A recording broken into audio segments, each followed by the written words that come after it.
귀한 찬송 우리 하나님이 기쁘게 받으신 줄로 믿습니다. 오늘 우리에게 주신 하나님의 말씀은 마태복음 21장 18절부터 20절까지 말씀입니다. 마태복음 21장 18절부터 20절까지 말씀. 봉독할 때에 살아계신 우리 하나님의 음성으로 들으시기 바랍니다. 이른 아침에 성으로 들어오실 때에 시장하신지라 길가에서 한 무화과 나무를 보시고 그리로 가사 잎사귀 밖에 아무것도 찾지 못하시고 나무에게 이르시되 이제부터 영원토록 내가 열매를 맺지 못하리라 하시니 무화과 나무가 곧 마른지라. 제자들이 보고 이상히 여겨 이르되 무화과 나무가 어찌하여 곧 말랐나이까. 아멘. 샬롬. 샬롬. 예, 우리 옆에 분들하고 마음으로부터 중심으로 축복하시기 바랍니다. 하나님께서 우리를 사랑하십니다.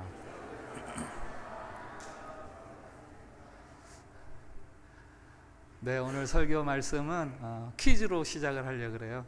퀴즈 한번.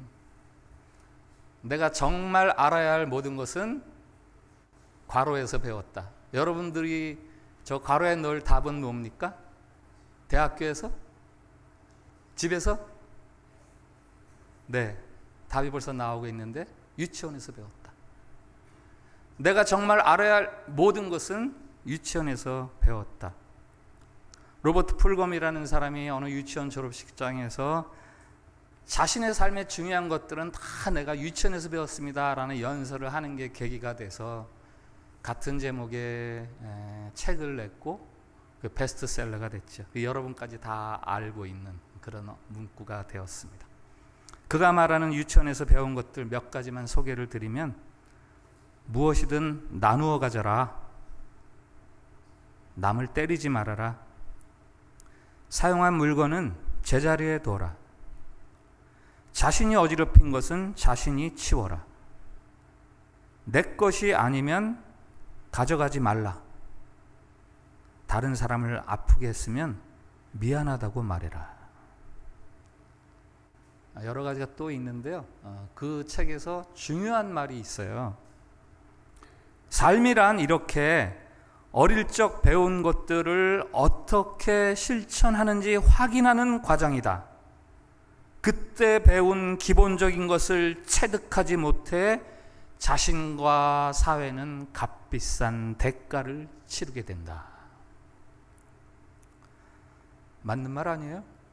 우리는 인생에서 중요한 것들을 유치원에서 다 배웠습니다. 거의 다 배웠어요. 그런데 어른이 되어가면서 그 가르침들이 녹슬게 됩니다. 아주 단순하고 쉬운 지혜로운 원리에다가 우리가 자라면서 이것저것 막 덧칠을 해가지고 살다 보니까 이상한 색깔이 돼버렸어요. 우리의 삶이. 저는 그림을 아주 못 그립니다. 아주 못 그리는 정도가 아니라 제일 못 그려요. 우리 교회에서 아마 제일 못 그릴 거예요. 제가 그림을 못 그리는 이유 중에 하나, 이 컬러 색칠을 하면 마음에 안 들잖아요. 그러면 또 비슷한 색깔만 또 그 위에 칠해보고 또 칠하고 이러다 보니까 나중에는 정말 이상한 색깔이 돼버려가지고 그림 버리는 거죠. 신앙생활도 그래요. 아주 쉽고 단순한 원리들이 있는데 그 위에다가 온갖 이유와 핑곗거리들을 우리가 자꾸 덧붙이다 보니까 지저분하고 탁한 괴상한 색깔의 신앙이 나오는 거예요. 우리가 신앙생활을 제대로 못하는 것은 몰라서가 아니잖아요. 아는 대로 살지 않기 때문이에요.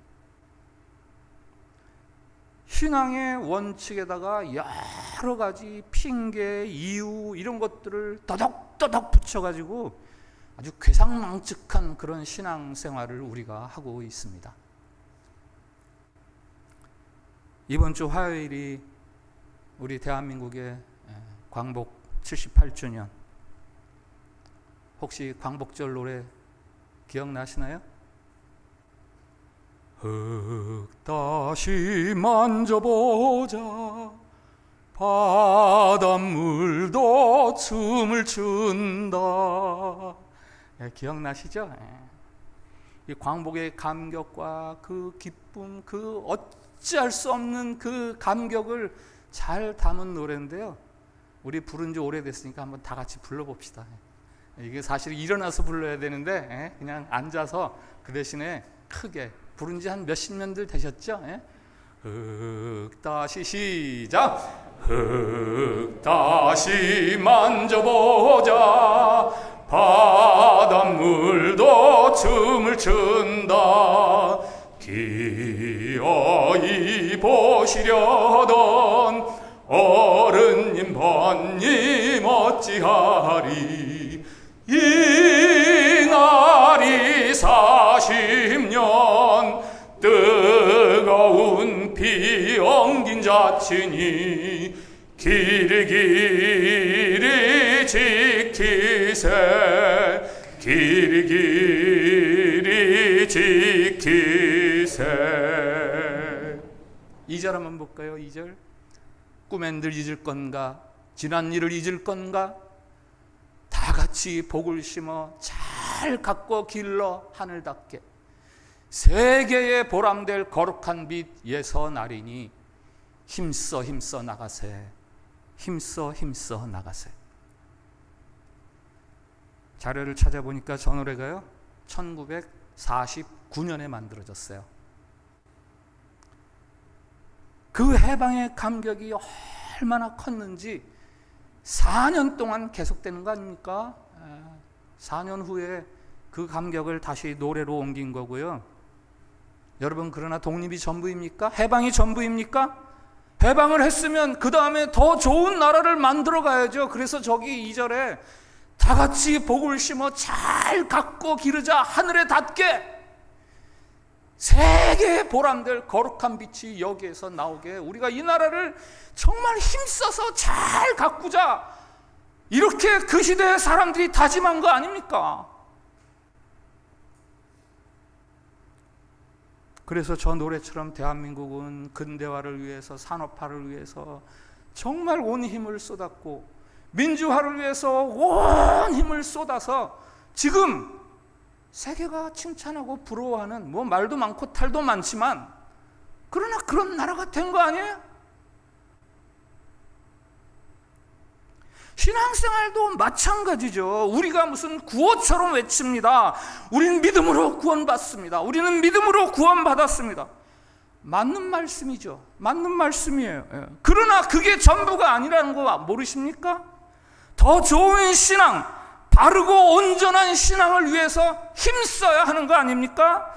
믿음으로 얻은 구원, 내내 이것만 구호처럼 되풀이할 게 아니라 그것만 내내 구호처럼 되풀이하면요, 그 구원의 생명력이, 그 풍성함이 어떤 것인지 도무지 알지 못한 채 신앙생활을 하는 거예요. 그 믿음을, 우리를 구원했다는 그 믿음을 점점점 녹슬게 해서 덧칠을 해서 아주 괴상한 색깔의 신앙생활이 나오는 거예요.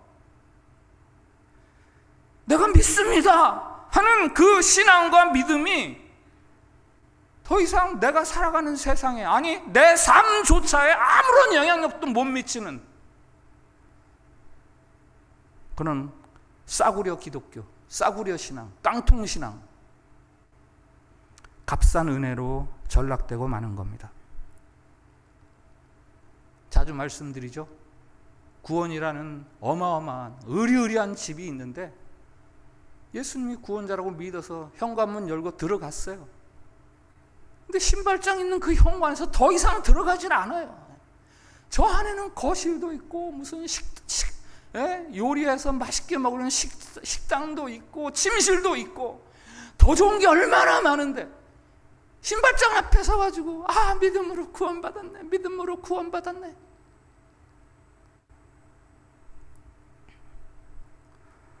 오늘부터 시작하는 시리즈 설교 바른 믿음은 그래서 드리는 설교입니다.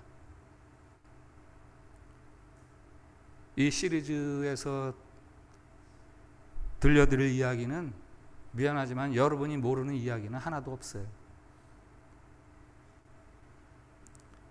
다만 알고 있는데 사느라고 덧칠하다 보니까 이상한 신앙이 되어 있다 생각되는 분들, 이 시리즈 설교를 듣는 내내 그 덧칠들을 하나씩 한꺼풀씩 벗겨서 온전한 기독교 신앙의 그 구원의 기쁨과 감격을 누리는 삶이 되기를 바랄 뿐입니다. 오늘은 그 첫째 시간인데요, 입만 무성하지 않은 신앙이에요. 한번 따라해 주세요. 입만 무성하지 않은 신앙. 한 번 더. 입만 무성하지 않은 신앙. 잎은 무성한데 열매는 없는 신앙이 있다라는 이야기 아닙니까? 예? 오늘 본문이요, 예수님이 돌아가시기 3일 전 이야기입니다. 예루살렘에 올라오신 예수님, 마음이 조급하시죠. 마음이 급하셨어요. 아침 식사도 거른 채 다시 성으로 들어가십니다. 그 전날은 성 밖 베다니에서 주무셨어요. 베다니에는 예수님을 극진하게 사랑하는 나사로와 마르다, 마리아의 집이 있습니다. 예수님을 극진하게 섬기는 마르다와 마리아, 그들이 밥 한 끼 제대로 대접할 여유도 주지 않으시고 예수님이 아침 일찍 성 안으로 다시 들어오셨습니다. 왜 그러셨죠? 왜 그러셨죠? 사람들의 신앙이 위험 수위를 넘어섰어요. 지도자들부터 일반 신자에 이르기까지 올바르게 중심 잡고 바르게 신앙생활하는 사람들이 없습니다. 내가 이제 며칠 안 남았는데, 내게 남겨져 있는 이 며칠, 하나님 나라에 대한 예수님의 이 갈급함이, 이 절박함이 밥 한 끼보다 더 절박한 거예요. 그 절박함이 이른 아침에 아침밥도 거르고 성 안으로 다시 들어오게 하시는 거예요. 예수님을 시장하게 만드는 거죠. 예수님을 배고프게 만드는 거예요. 오늘도 마찬가지죠. 시장하여 하시는 예수님, 밥도 거르신 채 뭔가를 위해서 절실하고 갈급해 하시는 예수님, 과연 누가, 무엇으로, 어떻게 그 예수님의 시장길을 덜어드릴 수 있겠습니까?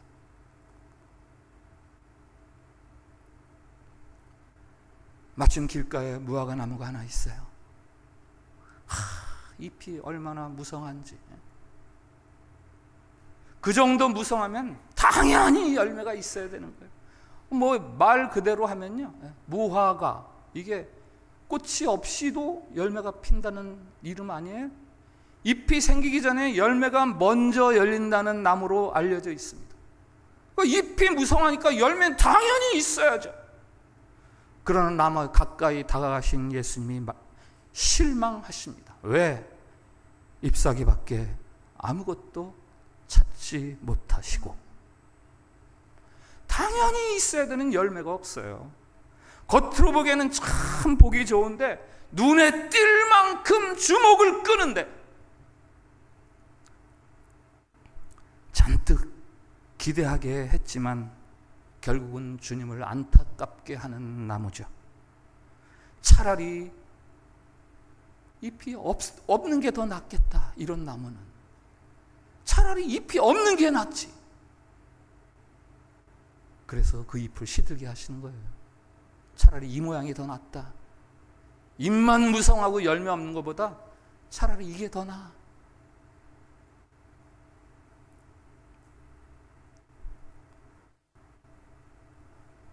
우리 가운데 어떤 사람들은 다른 사람보다 훨씬 앞서 보이기도 합니다.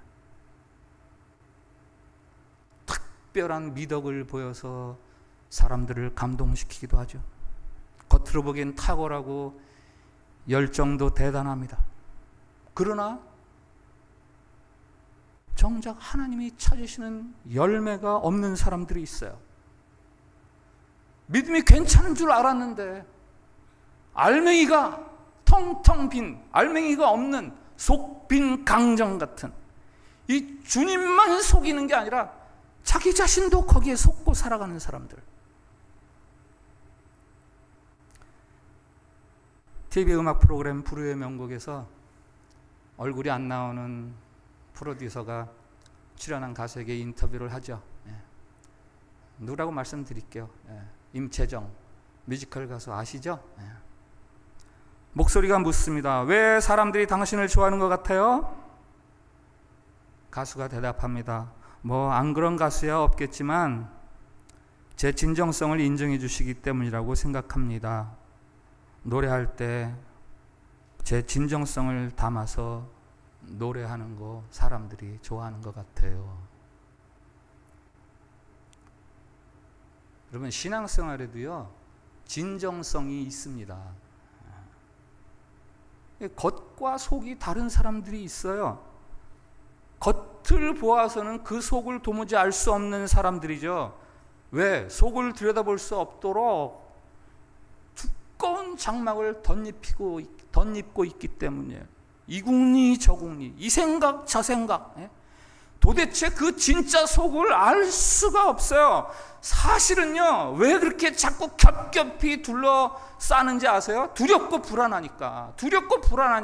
이국리 때문에 하나 치고 저 생각 때문에 하나 치고, 이 두려움이 거짓으로 나타나는 거예요.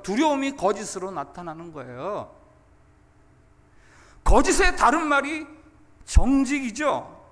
정직을 다른 말로 하면요, 투명한 삶이에요. 성경은 정직한 삶을 권합니다.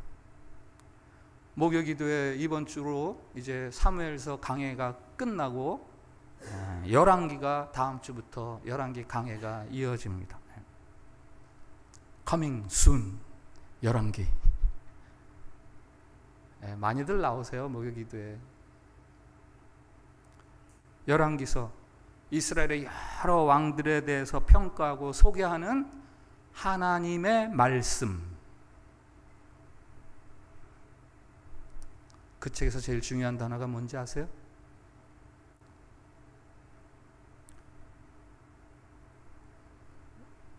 왕을 평가하는 가장 중요한 단어, 정직. 여호와께서 보시기에 정직히 행하였다. 여호와께서 보시기에 정직히 행하지 아니하였다. 성경이 왕을 판단하는, 그가 살던 시대를 판단하는 잣대는요, 정직입니다. 정직. 누가복음 15장에서 우리가 흔히 말하는 탕자의 비유 말씀이 나오죠. 작은 아들 다 아시죠? 누가 봐도 탕자죠. 아버지 뻔히 살아계신데 유산 달라고, 살아있는 아버지한테 유산 달라고. 그 유대 사회에서는요, 그거는 정말 후레자식이에요. 너는 아버지한테는 관심 없고 아버지 재산에만 관심 있구나, 이런 거니까. 가지고 멀리 가서 재산을 다 탕진하잖아요. 그러나 그 비유에서 소개하는 진짜 탕자가 따로 있잖아요.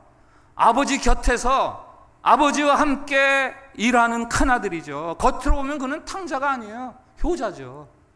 겉으로 봐서는 효자예요. 아버지 곁을 떠난 적이 없어요. 아버지가 늘 하라시는 대로 했습니다. 그러나 자신의 마음을 감추고 살아요. 마음속에는 아버지에 대한 불만과 원망, 그리고 동생에 대한 정죄감. 그가 탕자인 이유는 아버지 앞에서 정직하지 못했기 때문이에요. 이 비유 말씀은요, 원래 집을 나간 탕자에게 들으라고 하는 말씀이 아니잖아요. 맥락을 쫙 보세요. 집 안에 있는 탕자들아 들어라 라고 하시면서 이 비유를 들려주시는 거예요.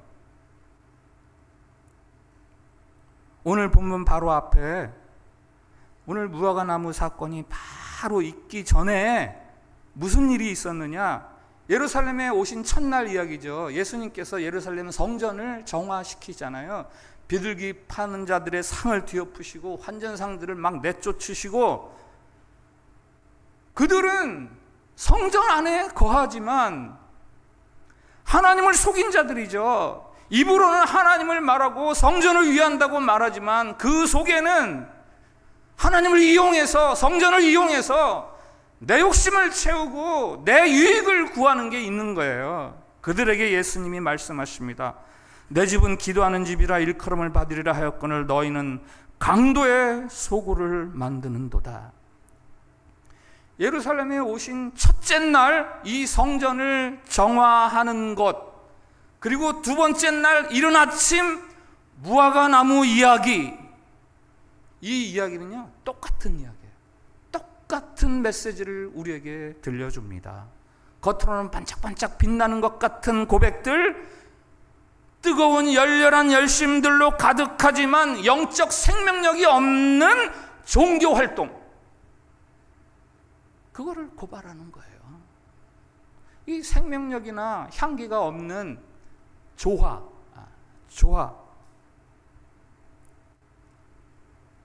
교회 바깥의 사람들에 대한 이야기가 아닙니다. 교회 안의 신자들에 대한 이야기예요. 주님께 근심을 드리고 공동체로 시름시름 앓게 하는 사람들, 숫자나 활동에서는 두드러지게 두각을 나타낼지 모르겠지만 믿음의 진정성을 잃어버려서 거짓 고백을 가지고 자신을 감추는 사람들,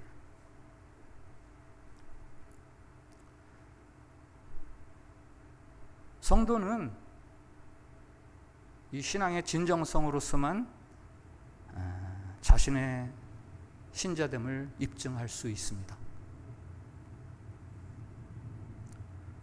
종교인과 신앙인은 이건 다른 단어예요.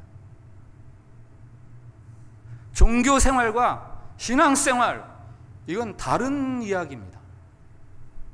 교회 안에서는 기독교적인 신앙 고백 줄줄줄 입에 달고 살면서 삶의 현장에서는 그 믿는 자다운 삶을 전혀 살아내지 못하는 사람들, 성경에는 밑줄이 빽빽하게 쳐져 있는데 삶에는 밑줄이 쳐져 있지 않은 사람들,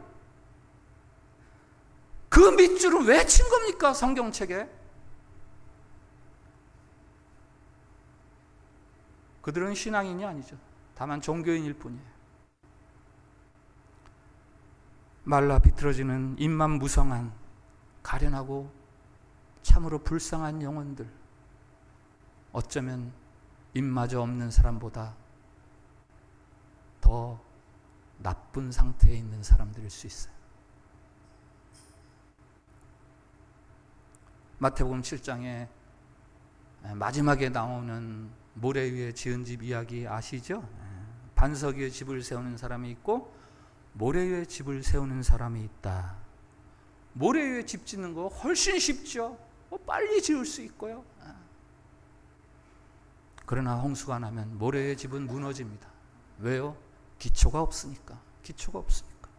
이 집 짓는 비유 이야기는요, 마태복음 5장부터 7장 산상수훈 그렇게 이야기하잖아요. 예수님이 긴 설교집이잖아요.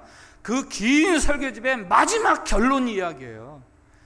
5장 1절부터 쭉 예수님이 설교하고 5장, 6장, 7장, 그리고 마지막 결론 이야기가 이 집 짓는 자의 비유 말씀이에요. 길게 설교하신 예수님이 이렇게 말씀하십니다. 나의 이 말을 듣고 행하는 자는 그 집을 반석 위에 지은 지혜로운 사람이다. 나의 이 말을 듣고 행하지 않는 자는 그 집을 모래 위에 지은 어리석은 사람이다. 듣기는 빨리 하면서도 행하기에는 더딘 자들을 향한 경고의 말씀이시죠. 누가복음 13장에는 열매 맺지 못하는 무화과 나무에 대한 또 다른 이야기가 나와요. 오늘 본문과는 좀 다른 열매 맺지 못하는 무화과 나무. 농장에 무화과 나무를 쫙 심었는데 열매를 못 맺어요. 1년, 2년, 3년 열매를 못 맺습니다. 주인이 화가 났어요. 이거 다 불살라버리자. 농장을 지키는 농장주가 주인님 잠깐만요. 한 해만 더 기다려주세요. 제가 어떻게 해서든지 이 나무를 잘 돌봐서 내년에는 꼭 열매를 맺게 하겠습니다. 내년에 열매 못 맺으면 그때 꺾어버리세요. 그 농장지기는 바로 예수님이죠. 죄악에 물든 이 땅을 하나님의 진노로부터 적극 적극적으로 나서 보호하시라는 예수님. 그러나 그 예수님이 더 기다리지 못하는 때가 있다는 걸 아십니까? 오늘 19절, 이제부터 영원토록 내가 열매를 맺지 못하리라. 너무 늦어지면요, 막차까지도 지나간 그런 순간이 있습니다.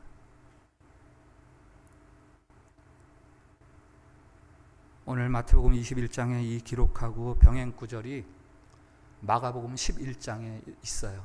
동일한 이야기인데 마가의 기록에는 마태복음에 없는 단어가 하나 있어요. 멀리서.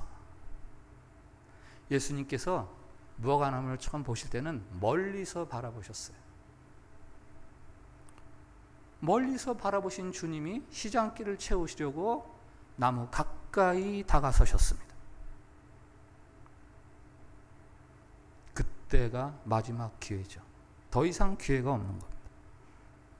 더 늦기 전에, 기회가 사라지기 전에 모세가 호렙산 나무 앞에서 하나님의 음성을 깨달아 듣고 삶이 변화되는 것처럼 우리도 오늘 이 말라 죽어버리는 한 무화과나무 이야기 앞에서 하나님의 음성을 듣고 삶이 변화되어야 합니다.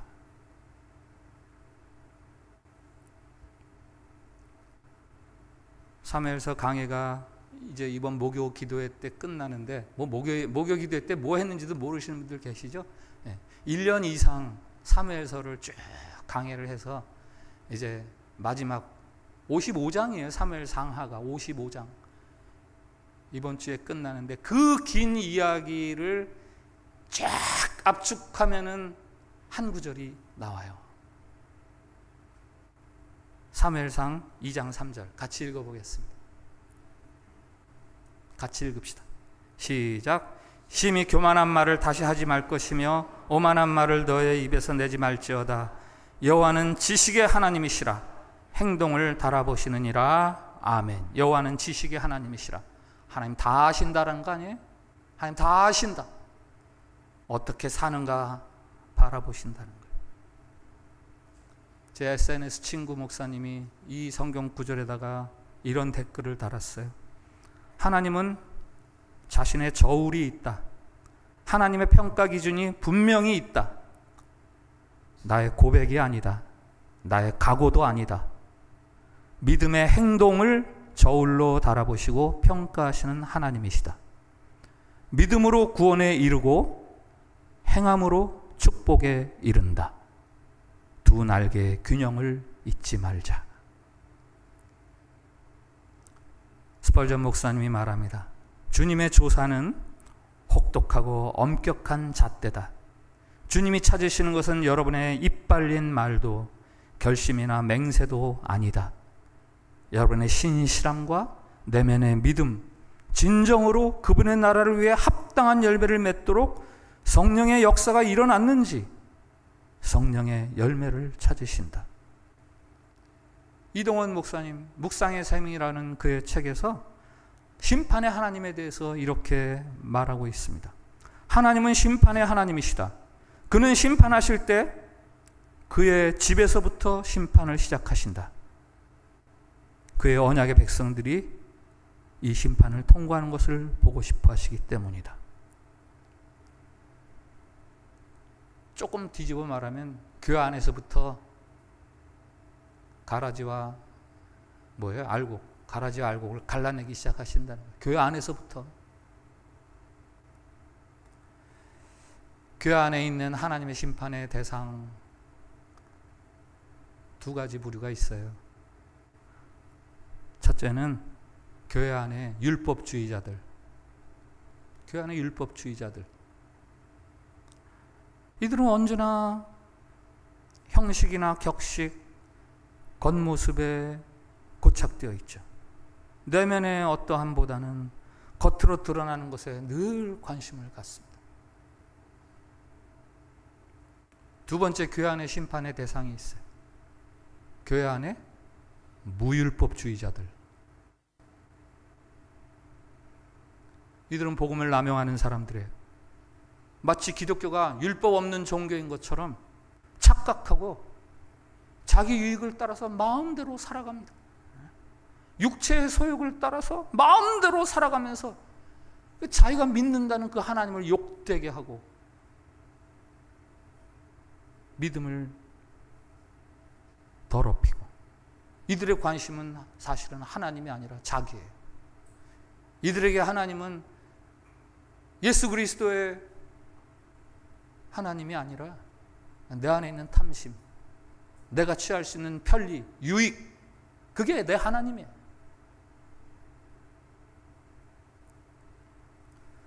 모차르트 오페라의 돈 조반니, 제목은 들어보셨을 거예요. 그 스토리를 아세요? 돈 조반니는 귀족이에요. 근데 아주 방탕한 귀족입니다. 아주 호색까지요. 한밤중에 여인을 유혹하러 들어갔다가 그 여인의 아버지에게 들켜서 결투를 해가지고 그 아버지를 살해해요.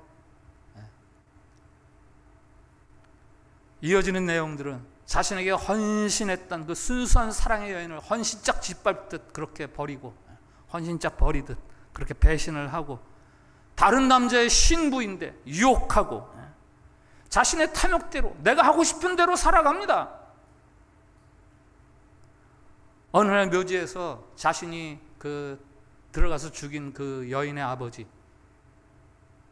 기사장이라고 불리는데 그 기사장의 영혼을 만나요. 기사장이 조반니에게 권고합니다. 타락한 욕망으로 살아온 삶을 이제는 멈추고 회개하라. 욕망을 따라 살아가는 삶을 이제는 멈추고 회개해라. 그러나 조반니가 이 제안을 거부하죠. 그때 하늘에서 번개가 치고 천둥이 치면서 마침내 조반니는 그 영혼과 함께 훨훨 불이 타는 지옥으로 떨어지면서 오페라가 끝이 나요. 독특한 내용이죠. 그때 울려 퍼지는 합창이 있어요. 이것이 악인의 말로로다. 이것이 악인의 말로로다. 돈 조반니는요 2막까지밖에 없어요. 보통 3막, 4막까지 있는 것도 있는데 2막 끝에 3막 없어요. 돌이킬 수 있는 마지막 기회, 그것을 놓치면 그 다음은 심판입니다. 돈 조반니와 달리 회개의 기회가 왔을 때, 돌이킬 기회가 왔을 때 돌이켜서 구원을 받은 사람이 있죠.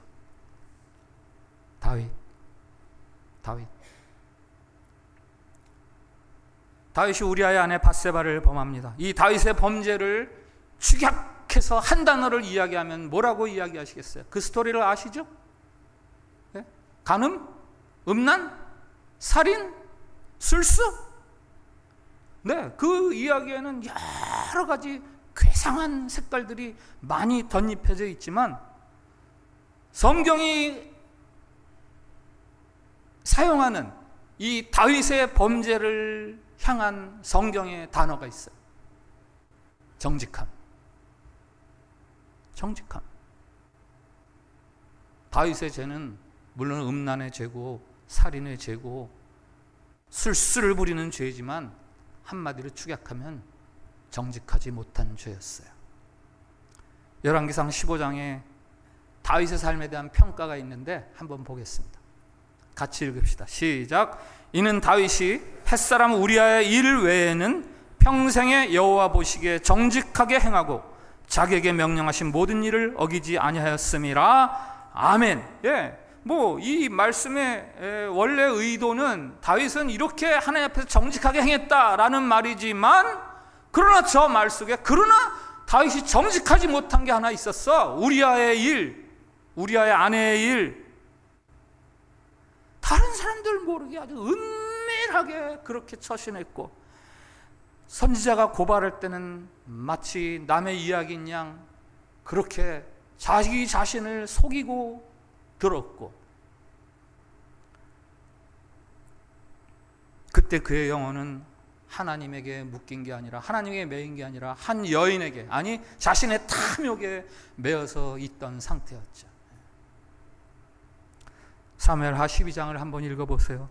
그때까지요 성경은 밧세바를 우리아의 아내 이렇게 부릅니다. 사무엘 12장은 이미 우리아 죽고 밧세바가 다윗과 함께 궁에서 살던 때요.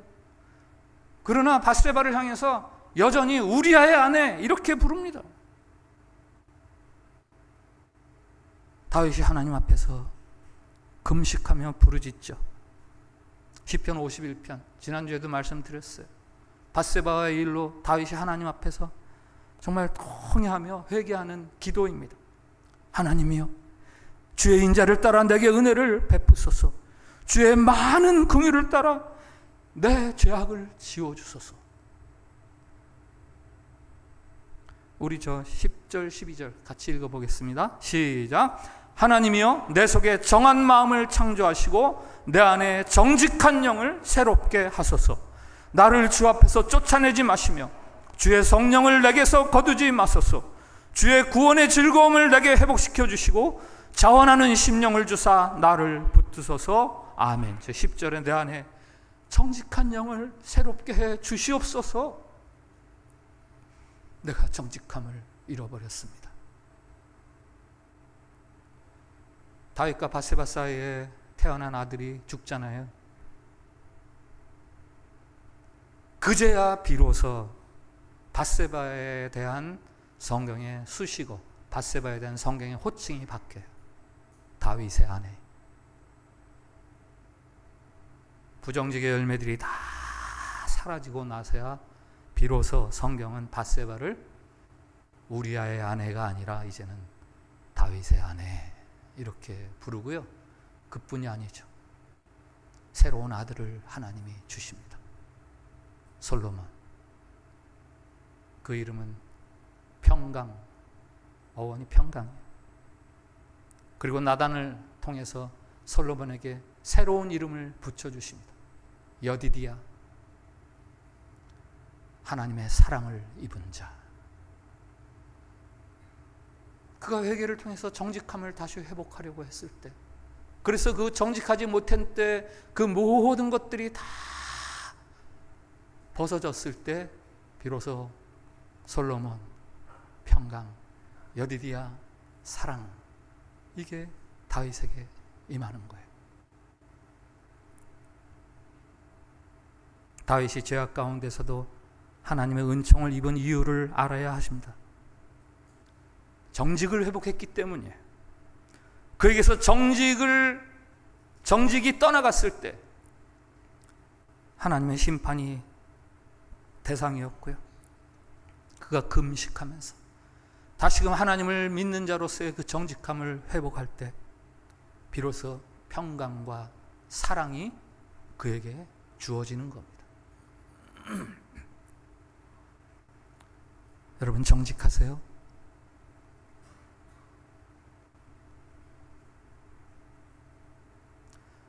먼 발치서 여러분을 바라보시던 주님이 의와 정직함의 시장길을 경험하시던 그 주님이, 아, 저기 내 시장길을 면하게 해줄 나무가 있구나. 그리고 여러분에게 가까이 다가오셨을 때, 그때 여러분 안에 예수님께 드릴 정직함이 있습니까?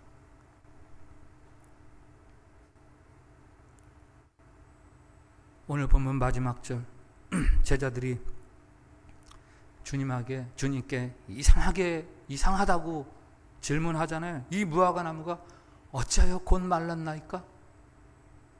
이 무화과 나무가 어찌하여 곧 말랐나이까? 그 무성하던 잎들이 이렇게 시들어 버리다니, 그 정말 이상하다라는 질문 아니에요? 아니면 한꺼풀 더 벗기면 어떻게 하면 우리가 이 나무처럼 되지 않을 수 있을까요? 라는 그런 의문 아니겠습니까? 질문 아니겠어요?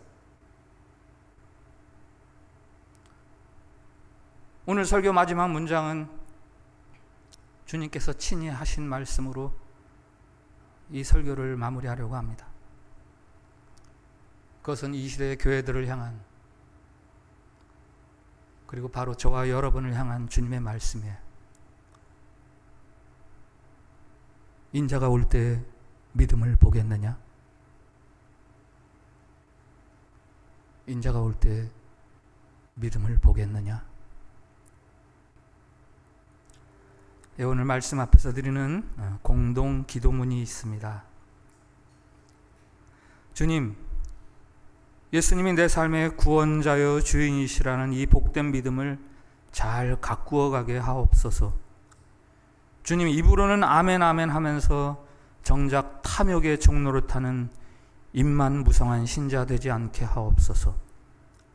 주님, 진정성 있는 믿음의 삶을 통해 구원의 참 기쁨을 점점 더 깊이 알아가는 복된 신자 되게 하옵소서. 이 기도를 같이 드리겠습니다. 시작.